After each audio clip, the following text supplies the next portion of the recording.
Hey, welcome back to Wake Up with Natalie Rose, the channel that helps you think less about food in your body and more about truly living. Today, I want to walk you through why you suddenly feel fat sometimes and what you can do about it. The phrase, I feel fat, gets thrown around a lot by people in all body shapes and sizes. I would go as far to say that skinny people use this phrase more often than those in larger bodies. So what does that mean? Is this really about body size, or is it about something deeper? I'm going to share with you the why and the how feeling fat comes up and what you can do to move through it so that it doesn't ruin your day.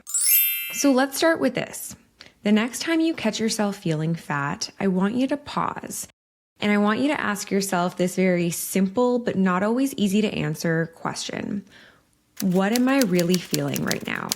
See, when people say that they feel fat, what they're usually describing is some kind of discomfort. But that discomfort isn't necessarily related to the body fat itself. It could be stemming from physical, mental, or emotional distress. And it's really important to distinguish and understand what is really going on so that you know how to address your needs and overcome this feeling that tends to be really distressing. So let's get into it. First, let's start with physical discomfort. Have you ever noticed that when you find yourself feeling fat, it tends to be at the end of a day, or after a meal or a specific type of food, or when you're scrambling to get ready for an event? Maybe it's not that you've truly gained weight. Maybe you're actually feeling bloated, or your clothes feel tight, or you're overly full after eating. Maybe you're feeling sluggish or swollen, or noticing hormonal changes that are just causing you to feel heavier than usual. These physical sensations can make you feel out of control in your body. And that's where the word fat tends to come in, because people often associate feeling out of control with gaining weight. But they're two different things. The truth is, your body fat percentage doesn't change minute to minute. What does shift from moment to moment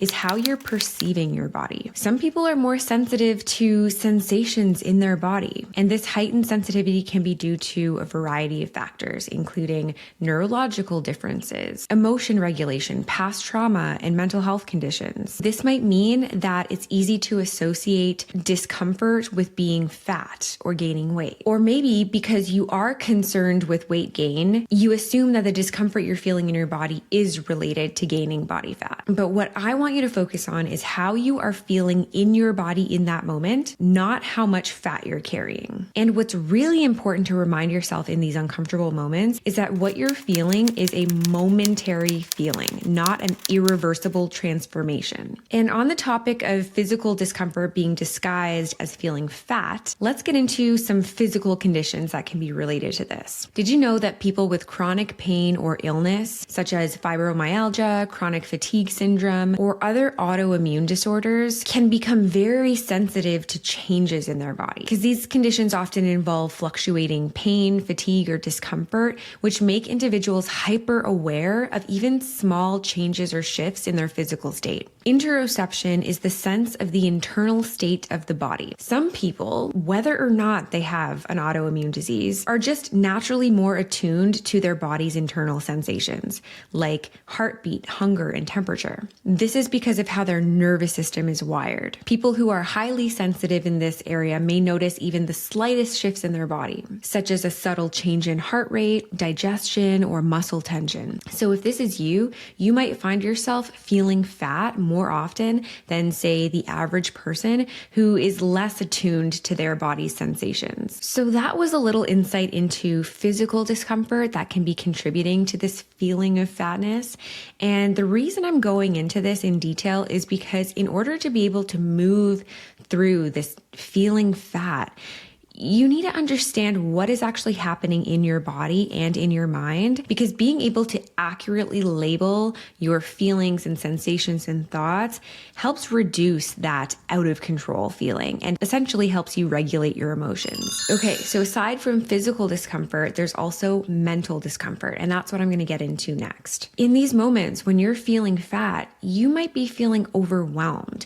You might be feeling stressed or dealing with overwhelming emotions emotions that you otherwise don't know how to cope with. How many times have you caught yourself thinking, I'm getting fat, right at the time when you happen to be feeling more stressed or overwhelmed, say that day or that week or that month? That's mental discomfort at play. And it's tied to patterns that we've learned through society, media, and our upbringing that tends to make fat and our body the problem. It reinforces the idea that fatness is something bad and something to be avoided at all costs. But it's not that you're actually gaining weight in that moment.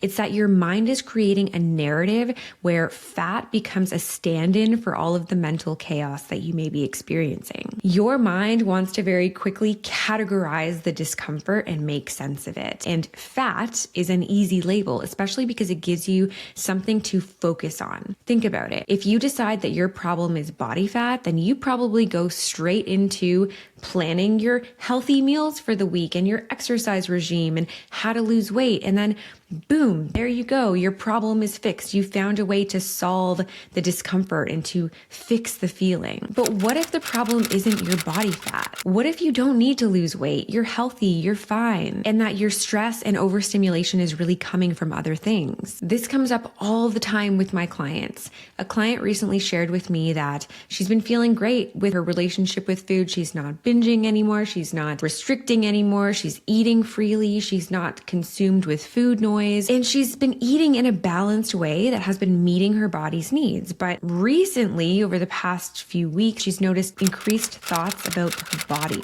And when we explored what else was happening in her life that could be contributing to her stress, we uncovered that she was unhappy in her job, lonely in the new city that she's living in, and still recovering from a physical injury that she sustained a few months ago that has limited her mobility. So of course her brain was making her body the problem, because that's a pattern of hers. Focusing on changing her weight is a huge distraction from bigger issues that feel really difficult to solve. Think about it. You can't find a new career overnight, make a new group of friends, or heal from an injury. It takes time and a lot of different changes in your life, and that itself can feel overwhelming. So making her body the problem was a typical escape route that she has taken throughout much of her life. And hey, it has worked in a sense, because if you think about it, when you go on an extreme diet, what normally happens is that you do lose some weight and it feels like a success. It feels like you have power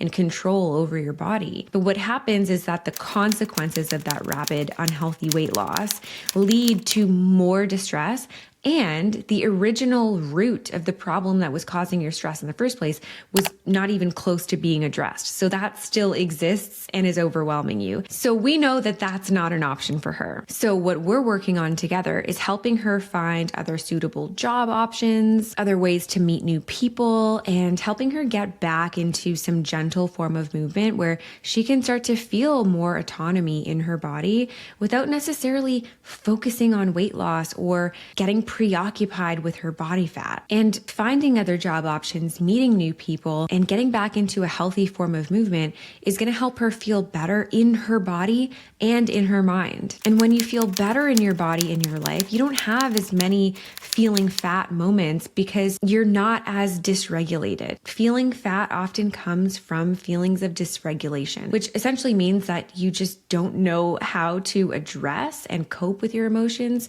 and meet your emotional needs.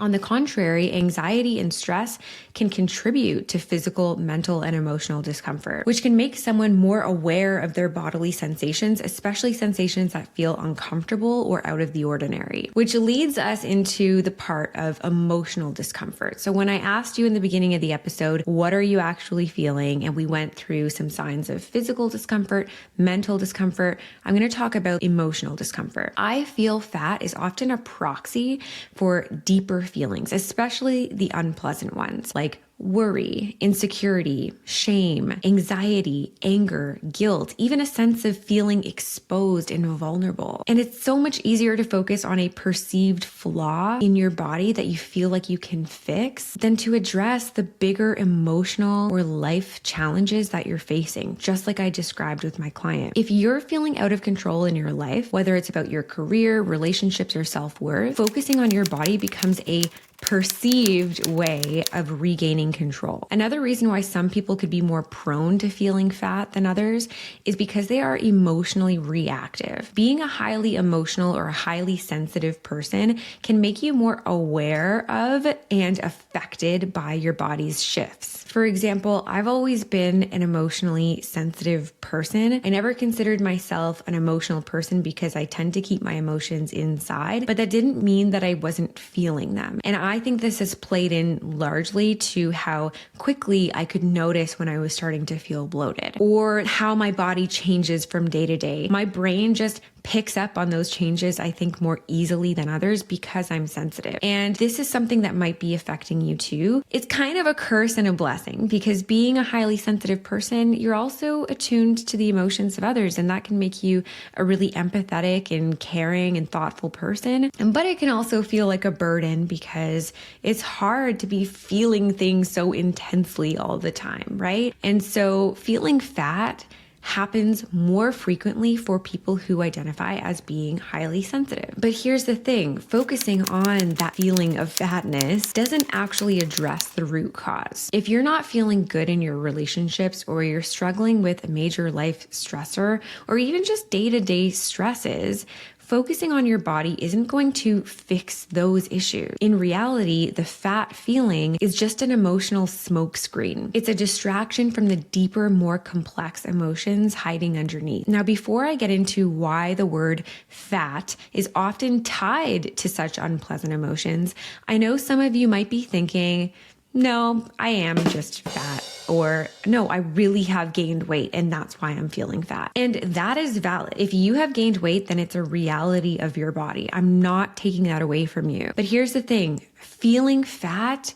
that feeling that I'm talking about in this episode isn't about your actual weight. It's about the mental discomfort that comes with feeling uncomfortable in your body or the emotional discomfort and judgment that you associate with weight gain. And again, this happens to people in all body sizes. So what I mean is that the distress comes from not just the weight itself, it comes from all of the judgment and fear that we have been taught to attach to the word fat. You might have gained weight, sure, but that doesn't mean that you're actually less worthy or less valuable, but that's likely what you're experiencing in these moments when you catch yourself feeling fat. The reason these moments are so upsetting is because of all the mental discomfort that's been attached to the concept of fatness. We've been taught to associate fat with criticism, fear of judgment, shame, and phobia. You've internalized the messages that fatness equals something bad, something to avoid, something that makes you feel less worthy of love, respect, or confidence. And that is why these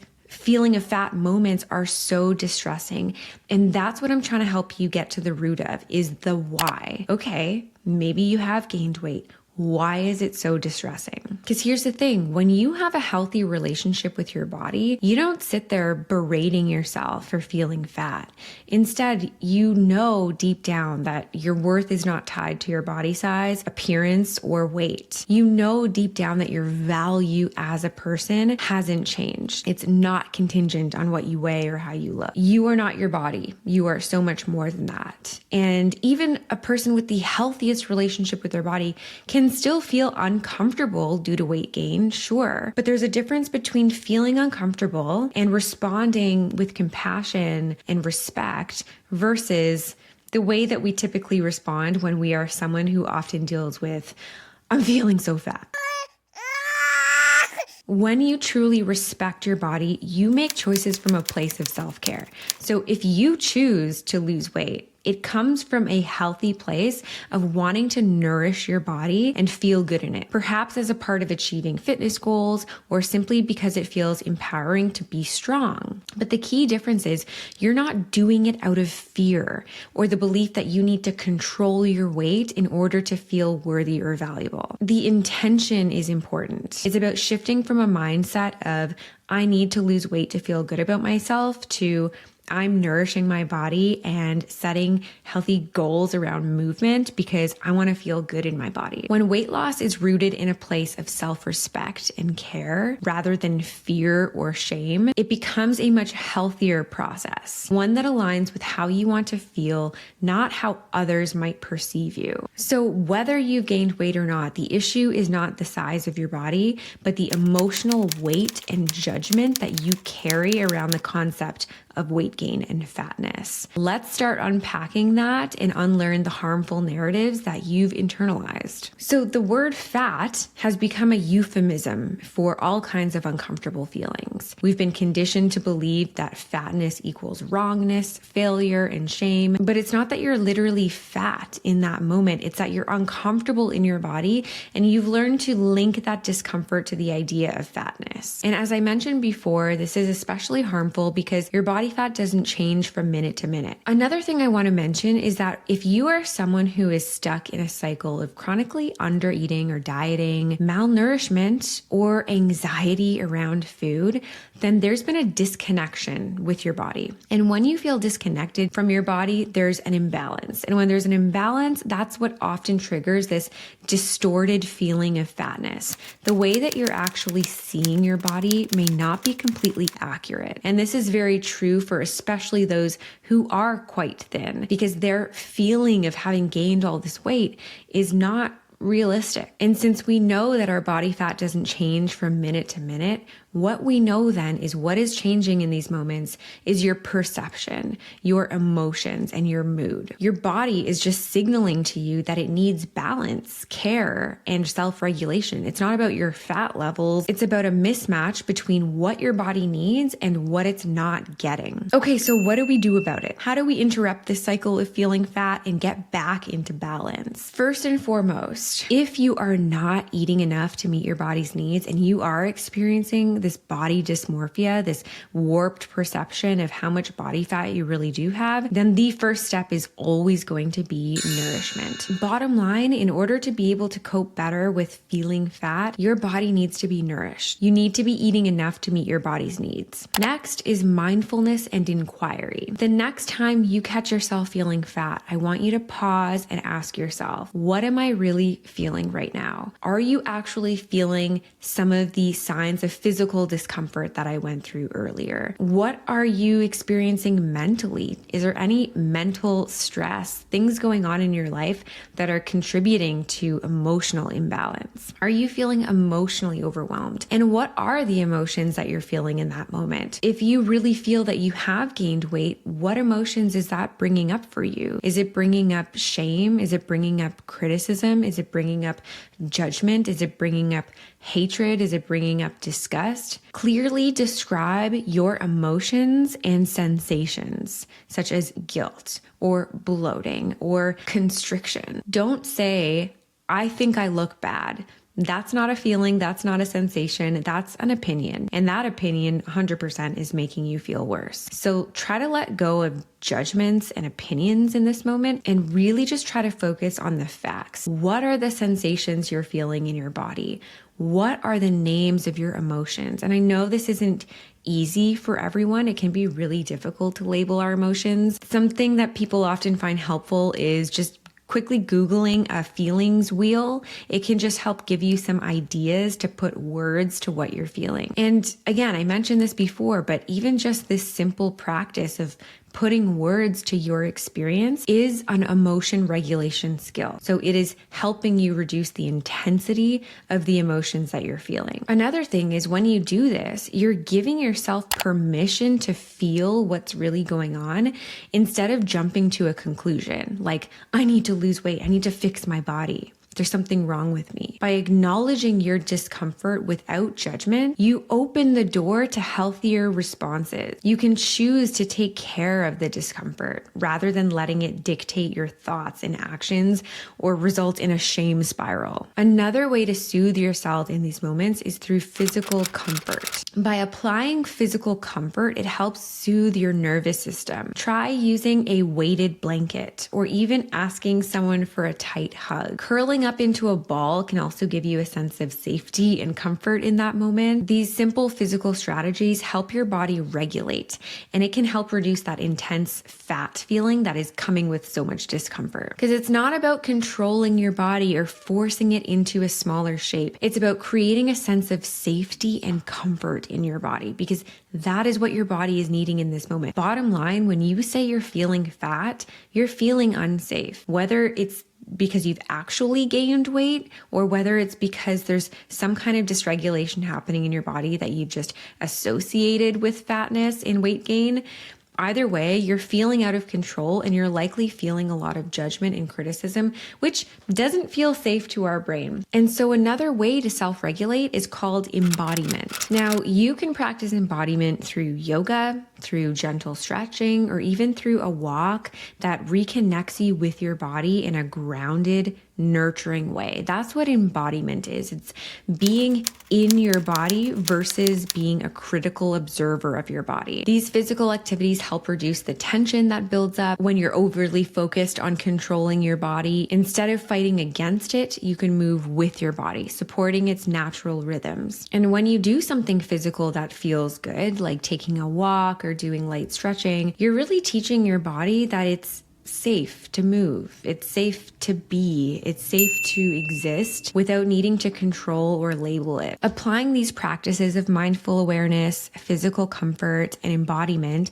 instead of immediately resorting to self-criticism or harmful weight loss methods like a restrictive diet, you'll start to build trust with your body because you're essentially learning how to cope with the feeling until it inevitably fades on its own. And you'll recognize that your body isn't the problem. It's the way that you've been trying to cope with this feeling that hasn't been successful before. And if this feeling comes up a lot for you, then it's worth looking at the bigger picture. As I mentioned earlier, a lot of my clients who struggle with feeling fat often have other more distressing things going on in their lives. And this might be dealing with career uncertainty, a lack of autonomy, a breakup, or difficult family dynamics. Because here's the thing, when life feels chaotic, it's easier to focus on your body to regain some sort of semblance of control. But in doing that, you're missing out on addressing the bigger, more impactful areas of your life that need your attention. And this isn't to say that it's wrong to care about your body or how you look. It's important to feel good in your body. But when you get stuck in a cycle of I feel fat, it's essential to zoom out and ask yourself what is really going on underneath the surface. Because again, fat has become a euphemism for unpleasant feelings. It is often a smokescreen for deeper emotional distress. So you don't want to be missing out on healing the actual roots of your distress, because that will just keep you stuck in this cycle of feeling fat, focusing on your body, not having your emotional needs met, and so on. If you're feeling insecure or unlovable, that's a cue to go deeper. Instead of blaming your body, take a look at the emotional or life stressors that might be triggering those feelings. And of course, this is not easy stuff. Like, this is not easy at all. And so if you have someone that you can speak to who is supportive and non-judgmental, someone you can be vulnerable with, that would be a good person to turn to. If you have a counselor or if you need support, that's what the CommunEATy, my group coaching membership, is here for. To wrap this up, I want you to remember this. Feeling fat is not always about your body. It is a feeling rooted in discomfort, physical, mental, or emotional. Your body isn't changing minute to minute, but your mood and perception are. And you don't have to stay stuck in this cycle of discomfort. So the next time you catch yourself feeling fat, I want you to ask yourself, what am I really feeling? Is it physical discomfort, mental overload? Is this feeling protecting me from bigger issues that feel too scary to address? Even just identifying that, saying this might not be about my body. I promise you, even that will help you in these moments, because it will make you realize that your body is not the problem. And I think that when we feel like our body is the problem, it takes such a toll on our self-worth. And that is really what drives all of the discomfort in these moments. And then instead of pushing yourself towards judgment and fixing and controlling, I encourage you to try some of the practices I shared. Having the mindful awareness of what might actually be happening in your body right now, emotionally, physically, mentally. Practicing comforting yourself physically. I can't remember if I mentioned this, but even literally just giving yourself a hug is an emotion regulation skill. And embodiment, being in your body, not a critical observer of your body. So this could mean stepping away from the mirror, going for a walk, petting your cat, doing some yoga, whatever it takes to help you be in your body and feel safe in it again. Because you are so much more than the way that you look in any given moment. You're a whole person with complex emotions and experiences. Your body isn't the problem, it's a signal guiding you towards what needs attention and care. Thank you for listening to today's episode. I would love to continue the conversation. So if you have any questions, you want to dive deeper on a certain area, please post a comment below. Don't forget to subscribe. I hope this episode has helped shift your perspective to some of the internal and external factors that shape your experience of how you feel in your body. I'll talk to you soon.